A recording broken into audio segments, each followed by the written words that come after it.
नाशिक शहराला हादरवून सोडणाऱ्या सातपूरमधील धक्कादायक अपहरण प्रकरणाचा अखेर पर्दाफाश झाला असून नाशिक गुन्हा शाखा युनिट 2 थरारक कारवाई करत कुख्यात आरोपी अक्षय युवराज पाटील याला राजस्थानामधील अजमेर या ठिकाणाहून जेरबंद करण्यात आले।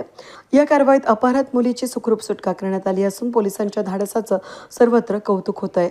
18 एप्रिल 2026ला मध्यरात्री 2:21 दरम्यान सातपूरच्या श्रमिक नगर परिसरातील सिद्धी संकुलमधून आरोपी अक्षय पाटील यानं रिव्हॉल्व्हर सारख्या शस्त्राचा धाक दाखवून मुलीचं अपहरण केलं होतं। या घटनेनं परिसरात प्रचंड खळबळ उडाली होती।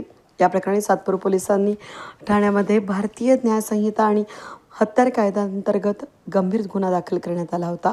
तडीपार आणि रेकॉर्डवरील सराईत गुन्हेगार असलेला अक्षय पाटील पोलिसांना चकवा देत होता।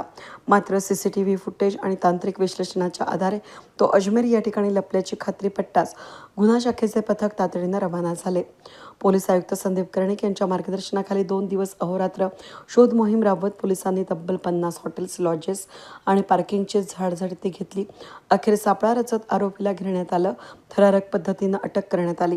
या धाडसी ऑपरेशनमध्ये सहाय्यक पोलीस निरीक्षक हेमंत तोडकर, डॉक्टर समाधान हिरे, मनोहर शिंदे, नंदकुमार नांदुर्डीकर, महेश खांडबहाले, तेजस मते, सुनील खेरनार, चंद्रकांत गवळी आणि जया तारडे यांच्या पथकानं मुलाची भूमिका बजावली। आरोपीला नाशिकमध्ये आणण्यात आलं असून पुढील तपास सातपूर पोलीस करत आहेत।